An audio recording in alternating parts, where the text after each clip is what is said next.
Dear students, एक बार फिर से आपका स्वागत है हमारे इस चैनल मैथमेटिक्स गुरु में। तो चलिए स्टूडेंट्स, आज हम प्रश्नावली 3.3 के प्रश्न संख्या 3 के पार्ट 4 को सोल्व करेंगे। तो आइए स्टूडेंट्स देखते हैं क्वेश्चन में क्या कह रहा है। ये देखिए स्टूडेंट्स, ये है मेरा क्वेश्चन। आइए इसको हम रीड कर लेते हैं।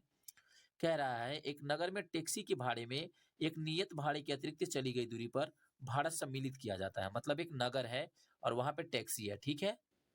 जब आप टैक्सी से कहीं जाते हैं तो आपके लिए नियत भाड़ा फिक्स किया गया है, ठीक है। अगर आप नियत से ज्यादा दूर जाएंगे तो आपको अतिरिक्त भाड़ा देना पड़ेगा। जब हम 10 किलोमीटर दूरी के लिए जाते हैं, अतिरिक्त जाते हैं, तो 105 रुपया देना पड़ता है। जब हम 10 किलोमीटर दूर जाएंगे ज्यादा तो 105 रुपया देना पड़ेगा, और 15 किलोमीटर अतिरिक्त जाएंगे तो भाड़ा हमें 155 रुपया देना पड़ेगा, ठीक है। तो हमें बताना है नियत भाड़ा कितना है और प्रति किलोमीटर कितना भाड़ा लगता है। मतलब 1 किलोमीटर के लिए कितना भाड़ा देना पड़ेगा और नियत भाड़ा क्या है वो हमें ज्ञात करना है। और साथ ही एक व्यक्ति को 25 किलोमीटर यात्रा करने के लिए कितना भाड़ा देना होगा ये भी हमें बताना है। तो यहाँ स्टूडेंट कुछ नहीं दिया गया है, तो हम क्या करेंगे, मानेंगे। क्या मानेंगे? मानेंगे, माना कि टैक्सी का निश्चित किराया 100 रुपया तथा 1 किलोमीटर यात्रा का किराया y रुपया है, ठीक है। तो आइए यहाँ पे हम नोट कर लेते हैं उसे।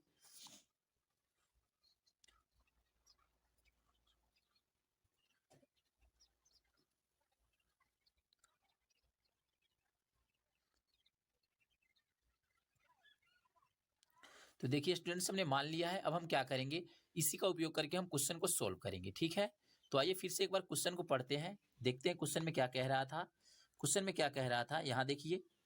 कह रहा है 10 किलोमीटर दूरी के लिए 105 रुपया देना पड़ता है। जब आप 10 किलोमीटर चलेंगे तो 105 रुपया देना पड़ेगा। तो क्या है कि यहाँ पे मेरा जो भाड़ा है ना, 100 है, वो निश्चित है, ठीक है। हमने यहाँ पे क्या माना है, एक्स माना है, ठीक है। एक्स क्या माना है, निश्चित भाड़ा माना है। तो एक्स हमेशा निश्चित ही रहेगा। आइए एक हम चित्र से आपको समझाते हैं इसे।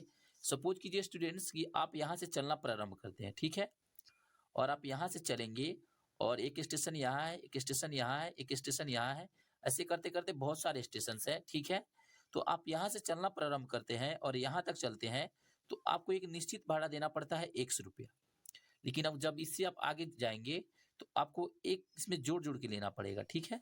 ज्यादा देना पड़ेगा आपको यहाँ से भाड़ा, क्योंकि आप ज्यादा दूर जा रहे हैं तो आपको ज्यादा देना पड़ेगा। तो जो ज्यादा देंगे ना वो मेरा वाई होगा, ठीक है। क्योंकि ये तो फिक्स है और जितना भी ज्यादा जाएंगे उतना एक वाई बढ़ते चला जाएगा। यहाँ पे एक्स प्लस वाई हो जाएगा। यहाँ एक और ज्यादा दूर जाएंगे स्टेशन तो एक्स प्लस 2y हो जाएगा। ऐसे करते करते क्या होगा, मेरा वाई बढ़ता चला जाएगा। मतलब हमें क्या ज्ञात करना है, एक्स ज्ञात करना है और वाई ज्ञात करना है, ठीक है। तो हम क्या करेंगे, पहले ये निश्चित किराया मालूम करेंगे और उसके बाद ये अतिरिक्त किराया मालूम करेंगे।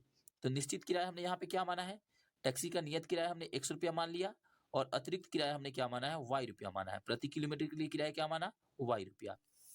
तो अब क्या करेंगे, अब प्रश्न से लिखते हैं, ठीक है। प्रश्न में क्या दिया गया है उसके अकॉर्डिंग हम इसे सोल्व करेंगे।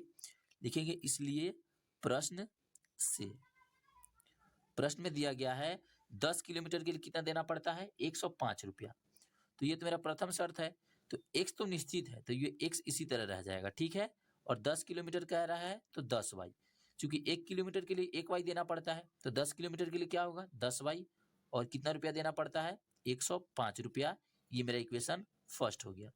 स्टूडेंट्स, ये अतिरिक्त का बात हो रहा है इसलिए हमने अतिरिक्त में 10y लगाया है। ये नियत भाड़ा नहीं है, नियत का बात नहीं हो रहा है, ठीक है। इसलिए हमने क्या करा है, इसको ऐसे समीकरण का रूप दे दिया। अब पुनः लिखेंगे, एक और हमें शर्त दिया गया है। अब क्या कह रहा है, आइए थोड़ा फिर पढ़ लेते हैं इसको। अब कह रहा है 15 किलोमीटर के लिए भाड़ा 155 रुपया देना पड़ता है, ठीक है। 15 किलोमीटर चलेंगे तो कितना देना पड़ेगा, 155। तो एक्स मेरा क्या है, निश्चित है। और 15 मीटर चलेंगे, 15 किलोमीटर के लिए क्या होगा, 15y। और ये क्या हो जाएगा मेरा 155। ये मेरा इक्वेशन सेकेंड हो गया। हमें 155 रुपया देना पड़ता है 15 किलोमीटर के लिए। तो हमने क्या किया, दो इक्वेशन बना लिया। अब हम क्या करेंगे, एक्स और y का मान प्राप्त करेंगे, ठीक है। एक्स और y का मान स्टूडेंट प्राप्त करने के लिए हम क्या करेंगे, सर्वप्रथम हम इक्वेशन फर्स्ट को लेंगे। हमें प्रतिस्थापन विधि से हल करना है। तो हम लिखेंगे समीकरण 1 से, समीकरण 1 कौन सा है, ये है। तो इसको हम यहाँ पे नोट कर देंगे, x प्लस 10y बराबर 105। अब हम क्या करेंगे स्टूडेंट्स, यहाँ पे देखिए दो चर दिया गया है, इन दोनों चर में से किसी एक चर का मान हमें प्राप्त कर लेना है। तो आइए हम x का मान प्राप्त करेंगे। तो जिसका भी मान प्राप्त करना होगा उसे वहीं पे छोड़ दिया जाता है, ठीक है। और यहाँ पे 105 है तो 5, यहाँ देखिए ये प्लस में है, बराबर की साइड में आएगा तो ये मेरा माइनस में 10y हो जाएगा। हमने क्या कर दिया स्टूडेंट्स, x का मान हमने यहाँ पे प्राप्त कर लिया। अब ये जो x का मान हमने प्राप्त किया है उसको हम इक्वेशन थर्ड मानेंगे, ठीक है। यहाँ देखिए हमने इसको इक्वेशन थर्ड मान लिया।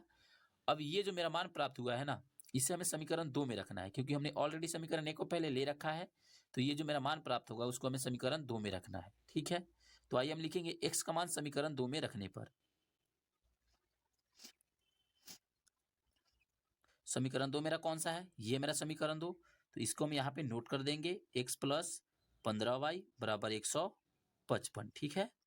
अब क्या करेंगे, x का मान हम यहाँ पे पुट करेंगे। x का मान हमने क्या निकाला था, यहाँ देखिए 105 और माइनस 10y, ये हमने क्या निकाला था, x का मान निकाला था।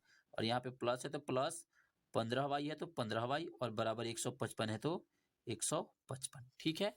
अब इसको क्या करेंगे, हम फिर सॉल्व करेंगे। अब यहाँ देखिए स्टूडेंट्स, ये 105 है तो 105 हो जाएगा। और देखिए हमें 10y में जोड़ना है 15y, लेकिन इसके पहले तो माइनस आ गया, तो अब ये जुटेगा नहीं, ये घट जाएगा। तो 10y में से घटेगा 15y, तो क्या हो गया, ये मेरा 5y हो जाएगा। चूंकि यहाँ पहले माइनस है तो माइनस माइनस मेरा प्लस हो जाएगा, और यहाँ पे क्या हो जाएगा 155। अब क्या हो जाएगा, ये 5y यहीं पे रह जाएगा। यहाँ पे 155 है तो 155। आप यहाँ देख सकते हैं स्टूडेंट्स, ये मेरा अचर और ये भी अचर, दोनों अचर है, तो हम अचर को अचर के साइड में भेज देते हैं। यहाँ पे ये प्लस में है, इधर आएगा तो क्या हो जाएगा, माइनस में। चूंकि इसके पहले कुछ नहीं रहता है तो प्लस है, इसलिए यहाँ पे आएगा तो ये क्या हो जाएगा, माइनस हो जाएगा। अब हम क्या करेंगे, यहाँ पे देखिए ये 5y बराबर क्या हो जाएगा, 155 में से घटाएंगे हम 105, तो क्या हो जाएगा, ये मेरा 50 हो जाएगा, ठीक है। अब इसी तरह हम क्या करेंगे, इसको कटा देंगे 50, और यहाँ पे देखिए गुणा में इधर आएगा तो क्या हो जाएगा, भाग में हो जाएगा। तो हमने y का मान क्या प्राप्त कर दिया, y का मान हमें 10 प्राप्त हो गया, ठीक है स्टूडेंट्स। तो हमने तो y का मान तो क्लियर प्राप्त कर लिया, लेकिन यहाँ देखिए x का हमें क्लियर मान प्राप्त नहीं हुआ है। तो हम क्या करेंगे, ये जो मेरा मान आया है ना, उसको हम इक्वेशन थर्ड में रख देंगे, इस वाले समीकरण में। तो लिखेंगे y का मान समीकरण 3 में रखने पर। तो आइए यहाँ लिख देते हैं। अब समीकरण 3 मेरा कौन सा है, ये देखिए, ये मेरा समीकरण 3, x बराबर 105 माइनस 10y। तो हम इसको यहाँ पे उतार देंगे, x बराबर 105 और माइनस 10y, ठीक है। अब स्टूडेंट्स यहाँ देख सकते हैं, ये 105 है तो 105 इसी तरह रह जाएगा, और ये 10 है तो 10, यहाँ पे कुछ नहीं तो क्या है, गुणा हिडन रहता है, ठीक है। और y का मान हमने क्या निकाला था, 10, यहाँ देखिए, तो हम यहाँ पे 10 रख देंगे, और क्या करेंगे, इसको हम गुणा कर लेंगे। तो ये क्या हो जाएगा, 105 माइनस 10 में 10 से गुणा करेंगे, क्या हो जाएगा, 100। अब इसको हम घटाएंगे, तो घटाएंगे तो हमें क्या प्राप्त होगा, 105 में से जब 100 घटाएंगे तो ये मेरा 5 हो जाएगा, ठीक है। मतलब क्या होगा, हमने x का मान क्या कर लिया, प्राप्त 5 प्राप्त कर लिया। इसका मतलब क्या हुआ स्टूडेंट्स, आइए ऊपर थोड़ा देख लेते हैं। यहाँ पे हमने क्या माना था, हमने टैक्सी का नियत किराया 1 रुपया माना था, तो x का मान हमें क्या प्राप्त हुआ है, 5 प्राप्त हुआ है। मतलब नियत किराया कितना है, 5 रुपया है। और अतिरिक्त किराया हमने y माना था, यहाँ पे देखिए, तो अतिरिक्त किराया मेरा क्या आया है, 10 आया है। तो मेरा अतिरिक्त किराया कितना आ गया, 10 आ गया। हमने क्या किया, इसका सॉल्यूशन कर दिया। अब हमें क्या करना है, बताना है कि 25 किलोमीटर के लिए एक व्यक्ति को कितना भाड़ा देना पड़ेगा। तो हम आइए यहाँ पे लिखते हैं, इधर साइड में लिखेंगे 25 किलोमीटर के लिए, ठीक है स्टूडेंट्स। 25 किलोमीटर के लिए क्या होगा, x तो मेरा निश्चित है, तो x को हम इसी तरह रहने देंगे। और ये 25 किलोमीटर ज्यादा चलेगा तो कितना लगेगा, 25y, ठीक है। क्योंकि 1 किलोमीटर ज्यादा चलेगा तो 1y, और 25 किलोमीटर ज्यादा चल रहा है तो 25y। अब इसके मान को हम पुट कर देते हैं। x का मान क्या निकला था जी, यहाँ देखिए x का मान 5 है, तो हम यहाँ 5 रख देंगे, प्लस है तो प्लस, और यहाँ पे 25 है तो 25, यहाँ पे कुछ नहीं तो क्या है, गुणा ही देना है।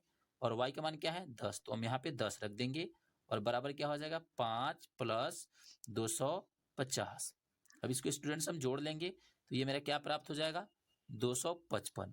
मतलब क्या हुआ कि एक आदमी को 25 किलोमीटर चलने के लिए 255 रुपया देना पड़ेगा। जब वो अतिरिक्त 25 किलोमीटर जाएगा तो उसे 255 रुपया देना पड़ेगा, ठीक है। ये मेरा क्या हो गया, आंसर हो गया।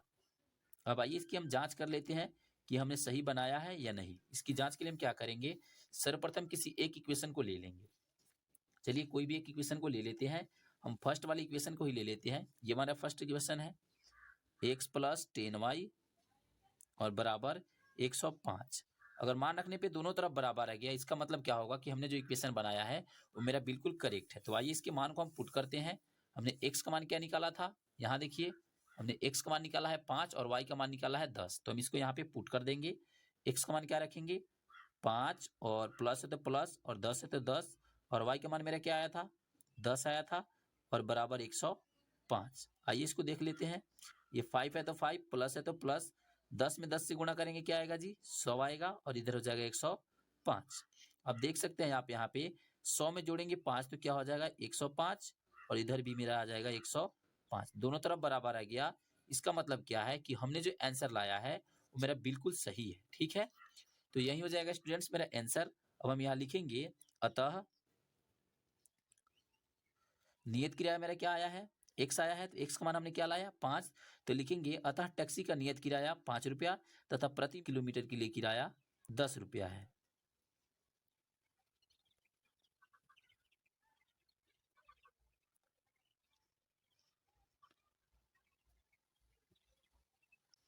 तो यही हो जाएगा स्टूडेंट्स, मेरा आंसर हो गया यही। ठीक है, अब हम चलिए आगे बढ़ेंगे। आगे बढ़ने से पहले स्टूडेंट्स अगर अभी तक आपने हमारे इस चैनल को सब्सक्राइब नहीं किया है तो कृपया आप हमारे इस चैनल मैथमेटिक्स गुरु को लाइक शेयर और सब्सक्राइब जरूर कर ले। थैंक यू, मिलेंगे फिर नेक्स्ट वीडियो में, तब तक के लिए बाय।